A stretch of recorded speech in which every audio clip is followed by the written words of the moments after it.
bantu bose mwumva imanda y'imperuka muwitega amatwi, inkota iteye iracyari cyane. Reka rero n'ubundi nk'uko mugenzi wacu yaramaze kudusengera, reka nanone twongere twishyire bugufi mu mitima kugira ngo tubanze dusenge Imana mbere yuko dutangira icyigisho. Uwiteka, Imana nzima, Imana ishobora byose, turakunezera yuko ushoboye byose kandi utwitaho, uhabwe icyubahiro. Tugushimiye ko wateguye akanya nk'aka tuzi imbere yawe, tubumburira neza tukagera kugira ngo biduhugure, uhimbazwe iteka ryose. Reka rero twebwe ubwo tugiye kuryiga ijambo ryawe abe ariho dusobanurira imitima yizeye mu izina rya Yesu, amen. Nkuko rero mwakomeje kubireba kuri flyer, dutangiye icyigisho cyiza rwose kitubwira ngo kuba umucyo mu gihe kibi. Kuba umucyo mu gihe kibi. Ndifuza ko dutangira icyigisho twasesengura n'amagambo abiri. Ijambo kuba umucyo n'impamvu noneho tubwirwa kuba umucyo ariko mu gihe kibi. Mbese haba ari igihe cyiza ino si yagize kuva habaho icyaha? Agira ngo mubinyandikire muri comment. Niba hari igihe cyiza mwaba muzi isi yagize kuva habaho icyaha. Eunice arakoze cyane atubwiye ngo ntacyo. Mbega kuva isi, na Eric ati ntacyo. Mbega kuva isi yagerwamo n'icyaha rwose tubayeho mu gihe kibi. None ni gute kwaba umucyo mu gihe kibi? Yesu yabivuzeho muri Matayo 5:16. Tujyane muri Bibiliya abazifite. Matayo 5:16. Abantu benshi bazi Matayo 5 kubera ikibwirizwa cyo ku musozi, ariko no murongo nawo ni umurongo utangaje. Wenda bereke duhere ku murongo wa 14. Umurongo wa 14 Matayo 5:16 hari amagambo avuga ngo, rero ku murongo wa 14, muri umucyo w'isi. Muri umucyo w'isi. Umudugudu wubatswe ku mpinga y'umusozi ntubasha kwihisha. Mbega abigishwa ba Yesu arabanje arababwira ngo niki ni umucyo w'isi, ngo ndetse ngo ni umudugudu wubatswe ku mpinga y'umusozi, bityo uwo mudugudu ntabwo wabasha kwihisha. Dukomeje, mpinga y'umusozi ntubasha kwihisha. 15, nta bakongeza itabaza, mbese itabaza ritanga umucyo? Igisubizo ni yego. Bityo rero nta bakongeza itabaza ngo baritwikirize intonga, ahubwo barishyira ku gitereko cyaryo rikamurikira abari mu nzu bose. Nta muntu wakongeza itabaza ngo aritwikirize intonga. Mbega ntabwo wamarika itara mu nzu nurangiza ngo urenzeho igitambaro inyuma. Bishatse kuvuga ngo nyine umucyo w'isi ugomba kumurika. Ku gace gatatu rero nashaka cyane, hari amagambo avuga ngo abe ariko umucyo wanyu ubonekera imbere y'abantu, kugira ngo babone imirimo yanyu myiza, bahereko bahimbaze So mu ijuru. Ngo abe ariko umucyo wanyu ubonekera imbere y'abantu, kugira ngo nibabona imirimo yanyu myiza, bahereko bahimbaze So mu ijuru. Mbega ni ubwayo ni iduhamagarira kuba mu mucyo. Imana ubwayo rwose ni iduhamagarira kuba mu mucyo, kandi ikaturarikira yuko umucyo wacu tugomba cyangwa se umucyo wacu ugomba kumurikira abantu bose, kugira ngo nibabona imirimo yacu myiza twahawe na Yesu, babashe gushima cyangwa se babashe guhimbaza Data twese wo mu ijuru. None iki tugaragaza ko turi mu gihe kibi. Reka dukomeze mu Bafilipi 2. Abafilipi igice ni cya 2. Abafilipi 2. Umuntu waba ufite rwose Bible soft yana pasting amagambo muri message kugira ngo abantu tuyabone. Abafilipi igice ni cya 2. Turaza gusoma ku murongo wa 14. Urwandiko Paulo yandikiye Abafilipi, urwandiko rukurikira Abefeso igice ni cya 2 ku murongo wa 14. Hari amagambo avuga ngo mukore byose mutitotombana, mutagishanya impaka, kugira ngo mutabaho umugayo cyangwa uburyarya, mu abana b'Imana batagira inenge, hagati y'igihe kigoramye cy'ubugoryi, abo mubonekeramo nk'amatabaza mu isi. Uyu murongo mureke musubiremo, ngo kugira ngo mukore byose mutitotombana, mutagishanya impaka, kugira ngo mutabaho umugayo cyangwa uburyarya mu bana b'Imana batagira inenge, hagati y'ab'igihe kigoramye cy'ubugoryi abo mubonekeramo nk'amatabaza mu isi. Nanone Pawulo abwira Abafilipi arababwira ngo mukore byose mutitotombana kandi mutanagishanya impaka, kugira ngo mutabaho umugayo cyangwa uburyarya mu bana b'Imana batagira inenge hagati y'ab'iki gihe kigoramye kandi cy'ubugoryi. Njye nishanira yakoze cyane, abantu batabasha no gusoma amagambo muri Bibiliya muyarebe mu Bafilipi igice cya 2:15 muri message bafitwandikiyemo. Bityo rero ikintu dusoma n'umurongo ni iki? Igihe kiragoramye kandi cyuzuye ubugoryi. Bityo rero dusabwa ubwenge kandi dusaba kuba umucyo kugira ngo iyi si y'umwijima tubashe kuyimurikira umucyo tuba kuri Yesu Kristo. Ndibuka indirimbo imwe nigeze kwiga kera nkiri umwana, yaravuga ngo mbe nk'umurase w'izuba aho ngera hose, ngo mboneshe umucyo wa Yesu mu mwijima w'isi. Arufu iyo ndirimbo nayo yaravugaga, narayikundaga cyane, ivuga ngo Yesu umucyo w'isi, mbe nk'umurase ku bwawe, ngeze umucyo wawe mu mwijima w'inosi. Ndifuza buri muntu wese dutanyema n'amateraniro yuko yagira icyo cyifuzo, agasaba Imana ngo Mana ndifuza kuba umurase. Ese mujye mubona ko izuba rigira imirasire? Ubwo rero kuba umwe mu mirase, ngo mbe nk'umurase w'izuba aho ngera hose, mbonesha umucyo wa Yesu mu mwijima w'inosi. Tubonye ko igihe cyacu igihe turimo kiragoramye ngo ndetse cyuzuye ubugoryi. Ndifuza ko tugana gato mu mwuka w'ubuhanuzi mu gitabo cyitwa Intambara Ikomeye, igitabo rwose navuga ngo igitabo cy'ibihe byose. Ndaza kwifashisha paji ya 396 turi kureba mbese muri iki kigoramye cy'ubugoryi noneho abakibayemo bo bameze bate. Tukamaze kubona iby'igihe ko ari kibi, ndetse tubona ko turi mu gihe cy'umwijima. Wenda muzasoma mu gitabo cy'Intambara Ikomeye mu gice cya 3, tuzi ko abaho imyaka y'umwijima, imyaka abantu bamaze batazi ijambo ry'Imana, imyaka Kiliziya yamaze rwose yarihisha abantu, ari nabwo yabashije kwinjiza inyuma byinshi mu itorero. Ariko se noneho muri iki gihe tubayemo byo byifashe bite? Ni ku gice cya 34 kitubwira uko abapfuye bamera mu gitabo cy'Intambara Ikomeye, ariko ndaza gusaba kwisubiye gatatu kuri page ya 396. Hari amagambo avuga ngo igitangaje kiruje gusobanura ni uburyo abantu bo muri iki gihe bahumye. Abantu ibihumbi byinshi banga ijambo ry'Imana, barifata nk'idakwiriye kwizerwa, maze bakakira inyuma rya Satani batazuyaje. Mbese barabyumvise? Turasomye ngo igitangaje cyane kiruje gusobanura ni uburyo abantu bo muri iki gihe bahumye, ngo abantu ibihumbi byinshi banga ijambo ry'Imana. Ikintu gitumye abantu, tuzakomeza kubibona mu isomo turi buze gusoma muri Yohana, ikintu cyane gitumye abantu baba mu mwijima ni uko banze ijambo ry'Imana. Ngo banga ijambo ry'Imana, barifata nk'idakwiriye kwizerwa, maze bakakira inyuma rya Satani batazuyaje. Ngo abahakanye n'abakobanyi banyega abizera amagambo y'intumwa n'abahanuzi, maze ubwabo bagatandukira bahinyura ibyo ibyanditswe byera bivuga ku byerekeye Kristo n'inama y'agakiza n'ingororano zizahabwa abanze ukuri. Abantu benshi njye nigezweho n'umuntu w'umukomediya, hari nari ndi ku mbuga nkoranyambaga gutyo nkabona atanga urugero rusekeje cyane, avuga ngo basikiye kumva ngo tukumva ngo ku munsi w'imperuka Imana iravuze ngo mwinjire n'abakinishaga. Abantu benshi banyega ingororano zizahabwa abakiranirwa. Pawulo nabyanditse neza avuga ngo ntimwishuke, abasambanyi, abandi bose bakora ibi bintu bashobora kuraba ubwami bw'Imana. Ubwo rero twinde kuba muri no mugabane, ngo nabo kugirirwa imbabazi ko bafite ibitekerezo bigufi, ni abanyantege nke bakurikiza imigenzo ko batamenya gukurikiza iby'Imana ishaka, ngo bumvire ibyo amategeko yayo asaba. Bagaragaza cyane ibyiringiro nk'aho bagiranye isezerano n'urupfu, kandi bakaba buzura n'ikuzimu. Wagira ngo bashinze urubi ntavogerwa hagati yabo ubwabo no guhora kw'Imana. Nta gishobora kubatera ubwoba. Mbese mujye mubibona ko muri iki gihe harimo abantu batakira ubwoba? Mbese mwumva inkuru z'abantu bica abandi mu buryo buteye ishozi? Imana iturengere cyane.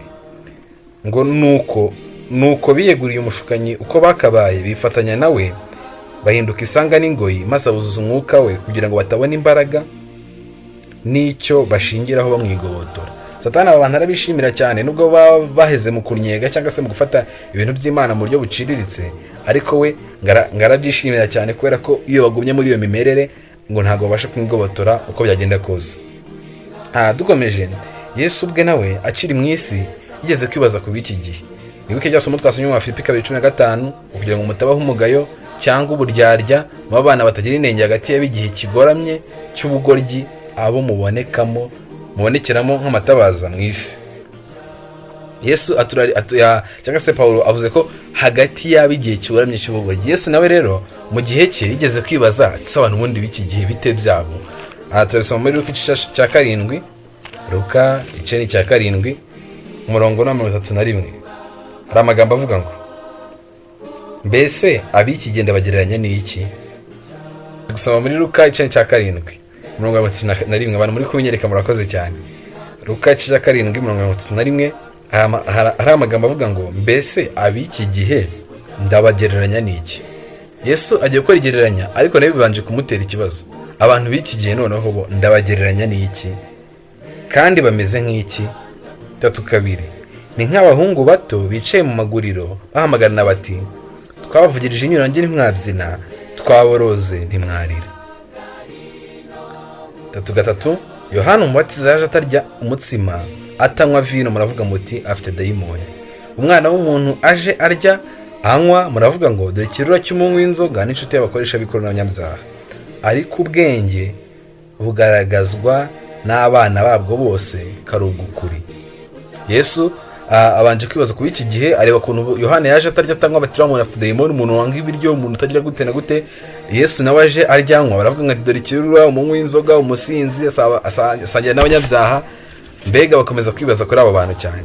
Ariko se Yesu acyabaza ngo abikigenda bagereranya n'iki? Twibuke haruguru dusoje ku isomo ryo mu 35 rivuga ngo ngari kubwenge bugaragarizwa n'imirimo yabwo. Aho hejuru dusomye ngo mu isomo ryo mu Filipi 2:15 twasomyemo yuko igihe kiburamye kandi cyuzuye ubugoryi. Mbega mu gihe cy'ubugoryi abantu bakeneye ubwenge. Ubwo rero ngo ubwenge bugaragazwa n'abana babwo bose ko ari ugukuri. Imana tubashije kugira ubwenge, kandi ijambo ry'Imana rikira ridashidikanya yuko kubaho Uwiteka ari bwo bwenge, kandi ikava mu byaha niko kujijuka. Imana idushoboze cyane. Ndifuza ko nanone tukibaza ku by'iki gihe twajya gusoma mu byakozwe n'umwa 2, byakozwe n'intumwa igice cya 2. Ntabwo ndubuze gukoresha iminota nyinshi rwose, ndagerageza kugira ngo ngendane n'igihe. Byakozwe n'umwa igice cya 2 ku murongo wa 38 kugeza kwa 40. Titire iravuga ngo abantu 3,000 bahindukirira Imana. Imana ni nziza, ngo abantu 3,000 rwose bahindukirira Imana. 38 Petero arabasubiza bati nimwihane umuntu wese muri mwe abatizwe mu izina rya Yesu Kristo ngo mubone ko babarirwa ibyaha byanyu, kandi namwe muzabwa impano y'Umwuka Wera. Kuko isezerano ari irijyanye n'abana banyu n'abari kure bose abazahamagarwa n'Umwami Imana yacu. Manje kwa magambo kugira ngo mubashe kubona ni igihe Petero yamaze kwigisha abantu, arangije bamaze se noneho tugire dute bagabo bene data. Maze Petero niko kubabwira ngo nimwihane umuntu wese muri mwe abatizwe mu izina rya Yesu Kristo kugira ngo mubone ko babarirwa ibyaha byanyu, kandi namwe muzabwa impano y'Umwuka Wera. Imana ntago itanga umwuka imugeze, ahubwo yari yasinye amasezerano abantu bose. None tugaruke ku biki gihe. Umurongo wa 40 haravuga ngo nuko akomeza kubahamiriza n'andi magambo menshi, arabahugura ati mwikiza b'iki gihe biyobageza. Twibuke icyiciro cyacu yavuga ngo kuba maso mu gihe kibi. None batuye ngo mwikize ab'iki gihe biyobagiza. Kwiyobagiza turumva ko ari igihe umuntu aba yayoboye inzira ariko akayanga agashaka guca mu yindi, kandi nagwe ashaka iyo nzira imubera ukuri. Nyamara ngo mwe mu nama Petero yahaye abantu bahindukira Imana 3,000 yarabwiye mwikiza b'iki gihe biyobagiza. Ngo nuko abamenye amagambo ye barabatizwa, abongeye kubasanzwe kuri uwo munsi bari 3,000. Abahoraga bashishikariye iby'intumwa zigisha, bagasangira ibyabo no kumanyagura umutsima no gusenga Imana yacu yabwa icyubahiro. Cyo tubonyemo hano nuko nanone turarikiwe kubwirwa ngo cyangwa se turi kubwirwa ngo mwikize ab'iki gihe biyobagiza. Imana turinde kugendana n'ab'iki gihe, kiretse nitubasha kuba mu gihe cyiza cyangwa se tubasha kubabera umucyo, nibwo tuzabasha kuba turi guhuza n'icyo Imana iduhamagarira. Nanone twabanje kureba kare impamvu Yesu Kristo cyangwa se Imana iduhamagarira kuba umucyo mu gihe kibi. Ariko nanone katwibaze ngo ubundi kuki hariho umwijima? Mbese kubera iki abantu badakunze umucyo? Imana ihabwa icyubahiro. Abantu bakomeje kuza dukomeje kubaha ikaze. Turaza gusoma nanone muri Yohana mu gice cya 3, turaza guhera ku murongo ukunzwe kandi uzwi cyane ariko tuza kuza nanone gukomeza ku 19. Ndasaba mu gihe nimba bishoboka aya mavasi tugiye gusoma ayadushyirire muri message kugira ngo n'abadafite Bibiliya abashe kuyageraho. Yohana 3:16 tugeza ku 20. Hari amagambo avuga ngo kuko Imana yakunze abari mu isi cyane byatumye itanga umwana we w'ikinege kugira ngo umwizera wese atarimbuka ahubwo ahabwe ubugingo buhoraho. Iri somo ntago nzi agaciro riha mugenzi wanjye. Ntago nzi iyo wumvise ngo Imana yakunze abari mu isi cyane bituma itanga umwana we w'ikinege kugira ngo umwizera wese atarimbuka ahubwo ahabwe ubugingo buhoraho. Ntago numva kuntu usabwa ikintu kidakomeye nubwo nanone gifite agaciro kitwa kwizera. Kwizera nuramuka ukugize ntago uzarimbuka ngo umwizera wese atarimbuka ahubwo ahabwe ubugingo buhoraho. 17 kuko Imana itatumye umwana we mu isi gucira abari mu isi y'iteka ahubwo yabikoreye kugira ngo abari mu isi bakizwe nawe. Yesu muri Yohana 12 niba nibuka neza ku 48 Yesu kubwe n'amagambo akomeye aravuga ngo unyanga ntiyemera amagambo yanjye afite umuciraho iteka. Ntago Yesu mucyamuzanye harimo gucira abantu iteka. 18 umwizera azacirwaho iteka, utamwizera amaze kuricirwaho uko atizeye izina ry'umwana w'Imana w'ikinege. Umurongo ndashaka na 19 aravuga ngo uko gucirwaho iteka uko gucirwaho iteka nuko umucyo waje mu isi kuba umucyo mu gihe kibi. Niwo mutwe w'ikije turi kwiga. Uko gucirwaho iteka nuko umucyo waje mu isi abantu bagakunda umwijima kurutisha umucyo babitewe nuko ibyo bakora ari bibi. Ngo gucirwaho iteka nuko umucyo waje mu isi abantu ariko bikangira bakunze umwijima kurutisha umucyo nta kindi kibateye uretse kuba ibyo bakora ari ibintu bibi. Imana ibyo guhagarara mu ruhande ruzima rw'abantu bakora ibintu byiza badakora ibibi bityo bakanga umucyo. 20 kuko umuntu wese ukora ibibi yanga umucyo kandi ntaza mu mucyo ngo ibyo akora bitamenyekana. Umuntu wese ukora ibibi yanga umucyo kandi ntaza mu mucyo ngo ibyo akora bitamenyekana. Imana yacu yabwa icyubahiro. Ubwo rero umuntu imwe mu mpamvu abantu cyangwa se bakomeje kwinangira bakomeje gushaka kuguma mu mwijima ni ukubera ko umuntu wese ukora ibibi ntago ashobora kwegera umucyo. Muzabibona neza nk'iyo umuriro wari wagiye muri ahantu wenda muri salon tuvuge urari ahantu runaka umuriro uragiye umaze iminota runaka udahari. Iyo ukiza amatara kaka umucyo ukakurasira bituma uhuma. Mbese ibi bintu mvuze nibyo? Ndakeka twabyumvikana rwose yuko ari ibintu byumvikana yuko iyo umucyo uziye rimwe icyarimwe mu maso y'umuntu wari uri mu mwijima ahita ahuma. Ubwo rero ngo umuntu wese ukora ibibi ntago ashobora gukunda umucyo. Dukomeje turaza nanone gusoma kugana Yesu. Ndifuza kucyana mu gitabo cyo kugana Yesu, igitabo cyiza cyane bararikira gusoma. Kugana Yesu mu cyisho cya 13 kitubwira ngo kwishimira mu mwami. Ndifuza kwasoma amagambo make cyane ko nani minota nyinshi sigaje. Kugana Yesu page ya 42 mu gitabo kiri soft afite kiri hadi mwari mu cyisho cya 13 kivuga ngo kwishimira mu mwami mu magambo atangira. Baratubwiye ngo abakristo bashyiriyeho kuba batwara umucyo bamurikira inzira igana mu ijuru. Inyangane nsemo no magambo abakristo bashyiriyeho kuba batwara umucyo bamurikira inzira igana mu ijuru. Mbega amagambo anejeje. Mbega inzira igana mu ijuru abakristo bagomba gutwara umucyo nkuko na Lucifer yari umutwara mucyo nubwo yaje gushaka kuba umucyo ariko ntibimukundire kuko ashaka yari umutwara mucyo ntabe nyiri umucyo bityo agashaka guhunga soko y'umucyo kandi agakomeza kuba umutwara mucyo ntibyakunze.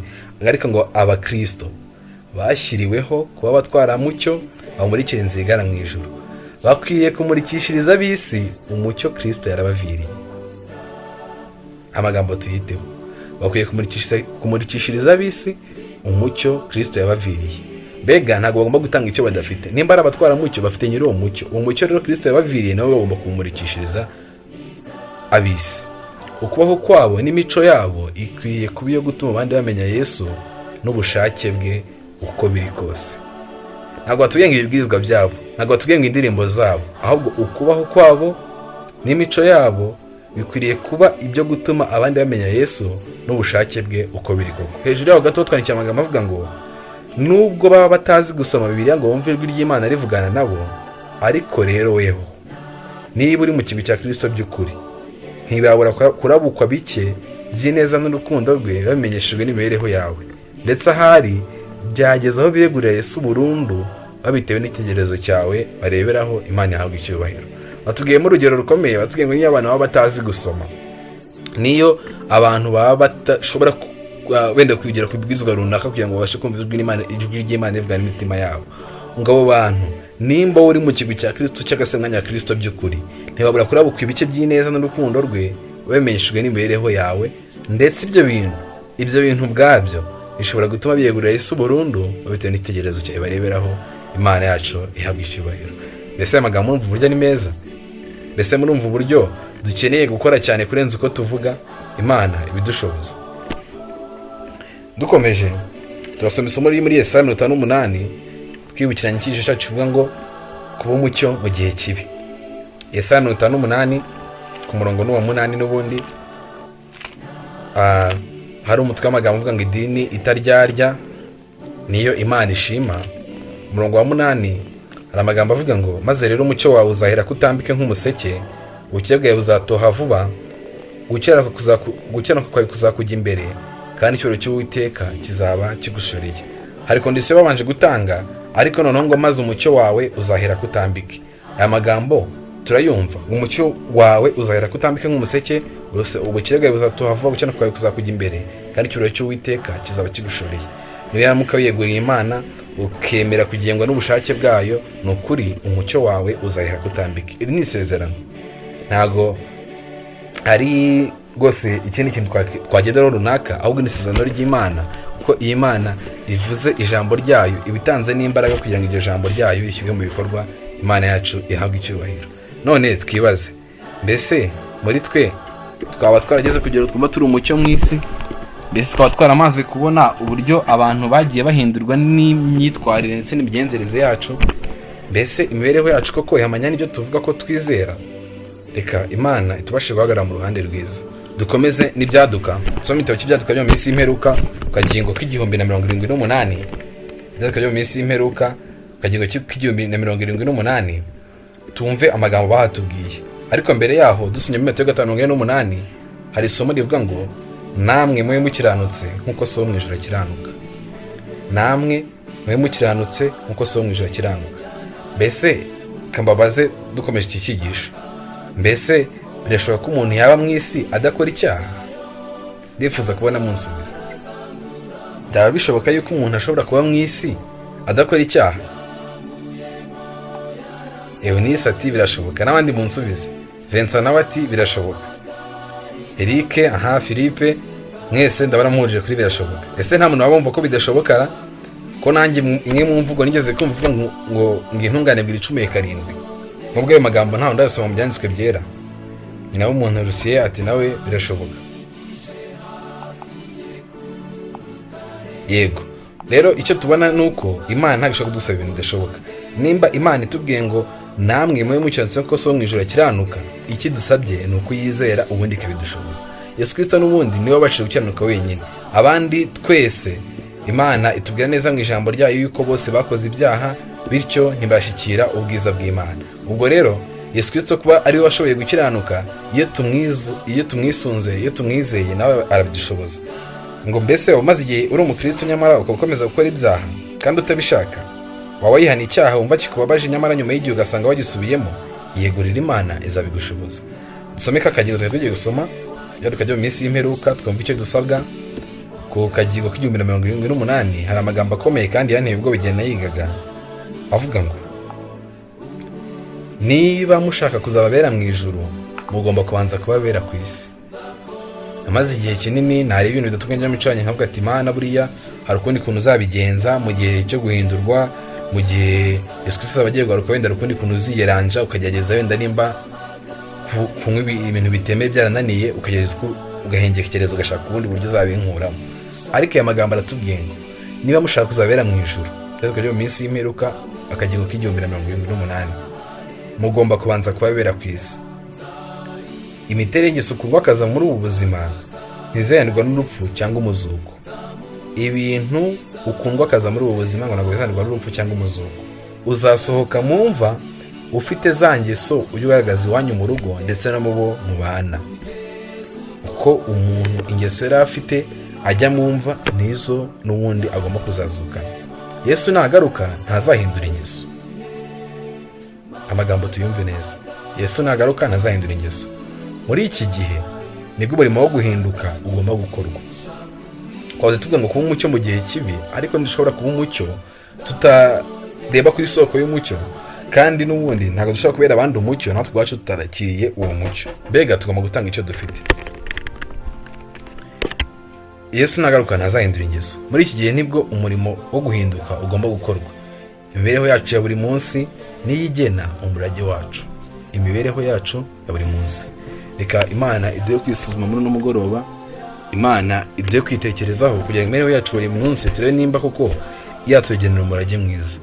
Tugomba kwihana ingeso zo mu mico yacu no kuzinesha ku bw'ubuntu bwa Kristo, kandi tugomba kurema imico myiza uhereye muri iyi mibereho turimo yo kugeragezwa, kugira ngo turagazwe ko dukwiriye kwinjira mu bikari byo mu ijuru. Aya magambo ndayasubiramo. Tugomba kwihana ingeso zo mu mico yacu. Tugomba kwihana ingeso zo mu mico yacu no kuzinesha, atari ku bwacu ahubwo ngo ni ku bw'ubuntu bwa Kristo.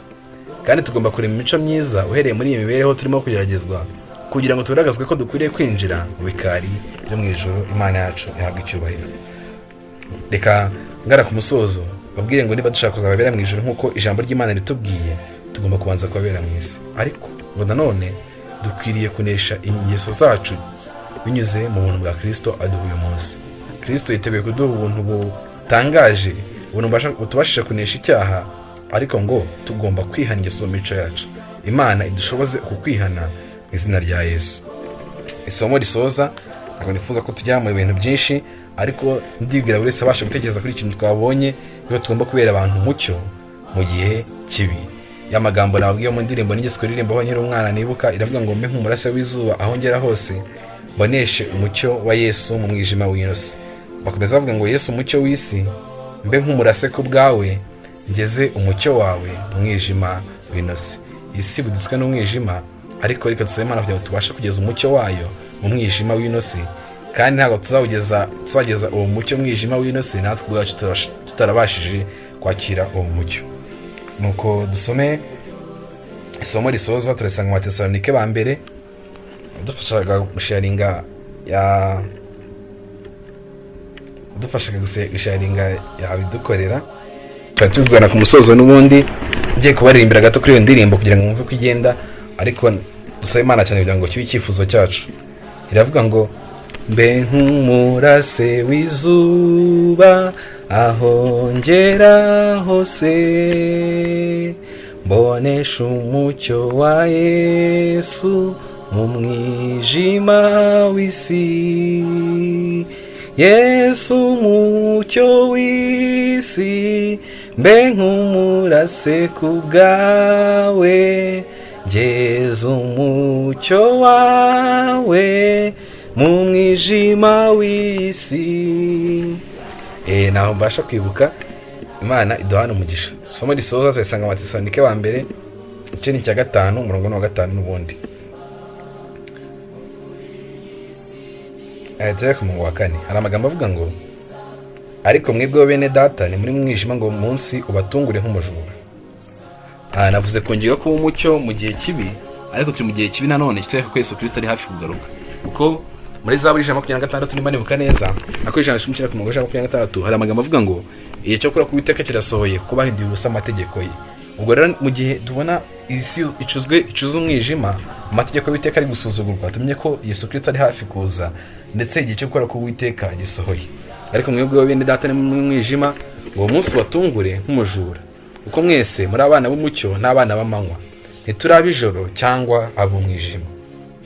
Nuko rero twe gusinzira nk'abandi, ahubwo tube maso twirinde ibisindisha, kuko abasinzira basinzira nijoro, n'abasinda bagasinda nijoro.